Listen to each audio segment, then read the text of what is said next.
Dati-rati super idol ko ang magkakapatid na ito. Hindi ako mapalagay hanggat hindi ko mapanood ang kanilang programa. Pero ngayon mga kaibigan, parang naging basang sisyo ng mga ito na wala na yung dating angas. So panoorin natin mga kaibigan ang sigaw ng masang Pilipino.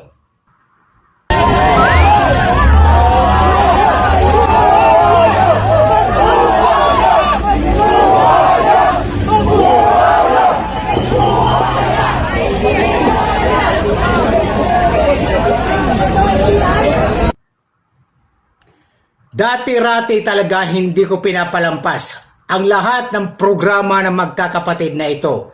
Super idol ko nga sila. Aywan ko ba? Bakit parang baliktad ang nangyari sa kanilang pananaw?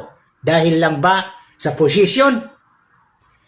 Sa pinapakitang katapangan at wala rin sinasanto ang mga ito.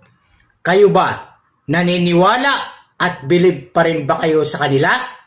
Maraming nagsasabi mga kaibigan, ang kaya lang pala nilang ayusin ang away ng mag-asawa. Which is parang totoo nga dahil parang naging tamimi sila at tahimik sa nagaganap o sitwasyon sa ating bayan.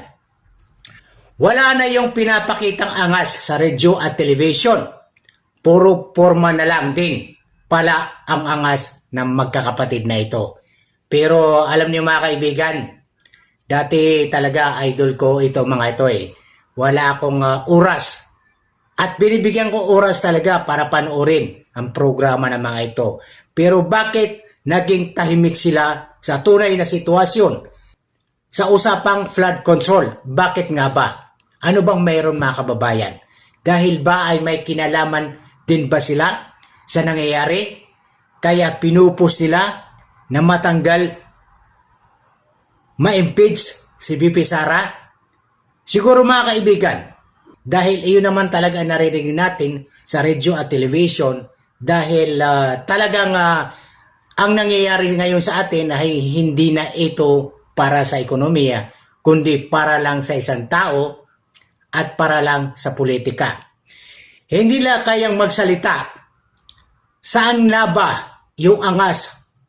Hindi nila kayang magsalita. Saan na ba yung angas at tunay na malasakit sa bayan ng mga ito?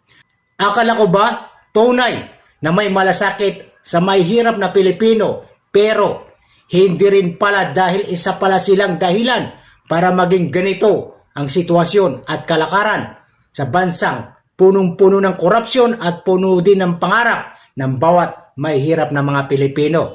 So ganun talaga mga kaibigan ang sitwasyon sa atin dahil ang nagpapalakad na ay iba na. Wala na yung katinuan. Binura na yung sa kasaysayan mga kaibigan. Ang nangyayari, ang nagpapalakad ngayon ay iba ang takbo ng buhay. Kundi lahat pabor sa kanila. Hindi na pabor sa taong bayan. Hindi na pabor sa ekonomiya. Pabor lang sa sinasabi nilang malita na hanggang ngayon ay usap-usapan pa rin dahil sa flood control na yan, pero wala pa rin nananagot. Ang mananagot lang mga kaibigan, parang walang mga kasalanan na dinadawit lang para lang pagtakpan ang tunay na sitwasyon at nagaganap sa ating bayan.